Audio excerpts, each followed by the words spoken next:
മടിയിൽ കനമില്ലാത്ത പാർട്ടിയാണ്, പാർട്ടി ഭരിക്കുന്ന സംസ്ഥാനമാണ്. ഇവിടെ അഴിമതിയില്ല, ഇവിടെ ഒന്നും നടക്കുന്നില്ല, ഇവിടെ യാതൊരു പ്രശ്നങ്ങളും ഇല്ല എങ്കിൽ ഈ കേന്ദ്ര ഏജൻസിയല്ല ഏത് ഏജൻസി വേണമെങ്കിലും അന്വേഷിച്ചുകൊട്ടെ എന്നൊരു നിലപാട് സ്വീകരിക്കാൻ CPM-ന് സാധിക്കുന്നില്ല. അപ്പോൾ കരുവന്നൂരിൽ അങ്ങനെ ഒരു വിഷയം നടന്നു, കണ്ടലയിൽ അങ്ങനെ ഒരു വിഷയം നടന്നു. സഹകരണ മേഖലയിൽ താങ്കൾ പറഞ്ഞതുപോലെ BJP ആയിക്കോട്ടെ, കോൺഗ്രസ് ഭരിക്കുന്ന ഭരണസമിതിയുള്ള സഹകരണ മേഖല ആയിക്കോട്ടെ, അത്തരം ബാങ്കുകളിൽ എന്ത് നടപടി സംസ്ഥാന സർക്കാർ സ്വീകരിച്ചു അല്ലെങ്കിൽ സഹകരണ വകുപ്പ് സ്വീകരിച്ചു?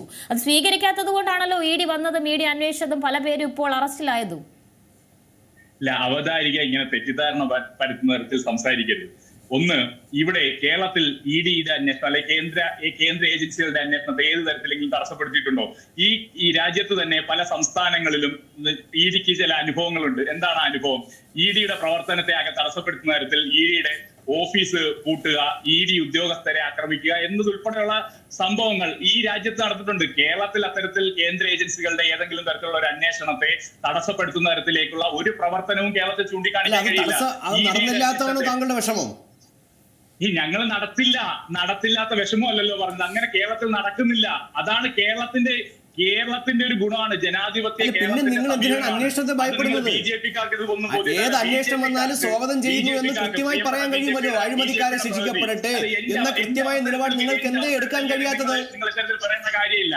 അല്ല, ഞാൻ പറയുന്ന കാര്യങ്ങൾ ഞാൻ BJPയുടെ പ്രതിനിധി ഇങ്ങനെ എന്നെ അസഹിഷ്ണുതയോടുകൂടി എന്നെ ഇങ്ങനെ തടസ്സപ്പെടുത്തേണ്ട കാര്യമുണ്ടോ? ഞാൻ പറഞ്ഞ നിങ്ങൾ ഏതെങ്കിലും തരത്തിൽ അങ്ങനെ വ്യക്തിപരമായിട്ട് ആക്ഷേപിക്കുന്ന കാര്യമൊന്നുമല്ലോ.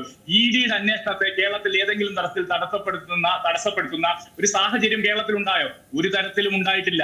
പിന്നെ ഇപ്പൊ ഇവിടെ അവതാരിക സൂചിപ്പിച്ച കാര്യം ഈ കേരളത്തിൽ ഒരു അന്വേഷണ ഏജൻസിയെയും തടസ്സപ്പെടുന്നില്ല എന്ന് മാത്രമല്ല, നിങ്ങൾ ഈ സൂചിപ്പിക്കുന്ന സഹകരണ മേഖലയുമായി ബന്ധപ്പെട്ട് ഉണ്ടായ അറസ്റ്റുകൾ ആരാണ് നടത്തിയത്? ED ആണോ അറസ്റ്റ് നടത്തിയത്? ED അറസ്റ്റ് ചെയ്യുന്നതിന് മുമ്പ് ഇക്കാര്യത്തിൽ സഹകരണ വകുപ്പ് അന്വേഷണം നടത്തി കേരള പോലീസാണ് അറസ്റ്റ് ചെയ്തത്. ഇപ്പൊ മാപ്പുസാക്ഷി ആയിട്ടുള്ള എല്ലാവരെയും അറസ്റ്റ് ചെയ്തത് ആരാന്ന് അവതാരിക്കൊന്ന് പരിശോധിച്ചു നോക്കണം. അല്ല, അവതാരിക തെറ്റിദ്ധാരണാജനകമായി ഈ കേരളത്തിൽ ഒരു നടപടി എടുക്കാതിരുന്നപ്പോൾ ED വന്നു എന്ന തരത്തിൽ പറയുന്നത് തന്നെ തെറ്റാണ്. അത് EDയെ കുറിച്ചുള്ള കൺസെപ്റ്റിന്റെ സംബന്ധിച്ച് ഒരു തെറ്റുണ്ട്. EDക്ക് എങ്ങനെയാണ് ഒരു കേസിൽ ഇടപെടാൻ കഴിയുന്നത്? ഏതെങ്കിലും ഒരു ക്രൈം നടന്ന് ആ ക്രൈമുമായി ബന്ധപ്പെട്ട് കള്ളപ്പണം വെളുപ്പിക്കുന്ന ഒരു പ്രവർത്തനം നടന്നുവെങ്കിലാണ് ED ആ കാര്യത്തിൽ ഇടപെടാൻ കഴിയുന്നത്. അല്ല, ED എല്ലാ കാര്യത്തിലേക്കും എടുക്കാൻ കഴിയുന്ന ഒരു ഏജൻസി തന്നെയല്ല. കേരളത്തിൽ ഇതുമായി ബന്ധപ്പെട്ട് കൃത്യമായ അന്വേഷണം നടന്ന് ഇതിനകത്ത് കുറ്റക്കാരെ അറസ്റ്റ് ചെയ്ത് റിമാൻഡ് ചെയ്ത് അവരിലെ എല്ലാം ജയിലിലേക്ക് അടയ്ക്കുന്നത് കേരളത്തിലെ ഏജൻസിയാണ്. കേരളത്തിലെ സഹകരണ വകുപ്പ് ഇതുമായി ഞാൻ തെറ്റിദ്ധരിച്ചതാണെന്ന് തന്നെ ഇരിക്കട്ടെ. അങ്ങനെയാണെങ്കിൽ കേരള സർക്കാർ അല്ലെങ്കിൽ സംസ്ഥാനത്തെ പോലീസ് ഇത്തരത്തിൽ അന്വേഷണ സഹകരണ രജിസ്ട്രാർ അന്വേഷിച്ചു, അതിൽ കുറ്റക്കാരെ കണ്ടെത്തി. അപ്പോൾ ED വന്നു. EDയും ആ കുറ്റക്കാർക്കെതിരെ അല്ലാതെ മറ്റൊരു നടപടി എടുക്കാൻ അവർക്കും കഴിയില്ലല്ലോ. കാരണം മറ്റാരുമല്ലല്ലോ ചെയ്തിട്ടുള്ളത്. കണ്ടെത്തിയ കുറ്റക്കാർ തന്നെയല്ലേ ഉള്ളൂ EDക്കും കണ്ടുപിടിക്കാൻ. അല്ലെ, ED കേസുമായി ബന്ധപ്പെട്ട എന്ത് നടപടിയിലാണ്?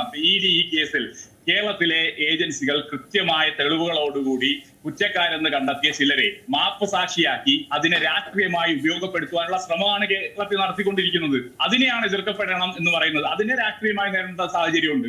എങ്ങനെയാണ് കുറ്റക്കാരെ എല്ലാം രക്ഷിക്കാമെന്ന് അവർക്ക് വലിയ പിന്തുണ നൽകി അവരെല്ലാം സംഘപരിവാറുമായി ചേർത്ത് BJPയുമായി ചേർത്ത് നിൽക്കുക എന്ന ധാരണ ഉണ്ടാക്കി അതിന്റെ അടിസ്ഥാനത്തിൽ അവരെ മാപ്പ് സാക്ഷിയാക്കി അവരെ സംരക്ഷിച്ചുകൊണ്ട് രാഷ്ട്രീയമായിട്ടുള്ള താല്പര്യത്തിന്റെ അടിസ്ഥാനത്തിൽ അന്വേഷണം മുന്നോട്ട് കൊണ്ടുപോകുന്നു.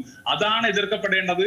അതിനെയാണ് ഞങ്ങളെല്ലാം ഈ രാഷ്ട്രീയമായി തന്നെ അതിനെ നേരിടുന്നത്. അത് ഇവിടെ BJPയുടെ പ്രതിനിധി നേരത്തെ സൂചിപ്പിച്ച പോലെ രാജ്യത്തിന്റെ വിവിധ ഭാഗങ്ങളിൽ നടക്കുന്ന പോലെ അവരെ കായികമായോ അവരെ പ്രത്യക്ഷത്തിലോ തടസ്സപ്പെടുന്ന ഒരു പ്രവർത്തനം ഞങ്ങൾ നടത്തുന്നില്ല. പക്ഷേ രാഷ്ട്രീയമായി EDയെ BJP ഉപയോഗപ്പെടുത്തിയാൽ അതിനെ രാഷ്ട്രീയമായി തുറന്നു കാണിക്കാൻ ഞങ്ങൾ ശ്രമിക്കും.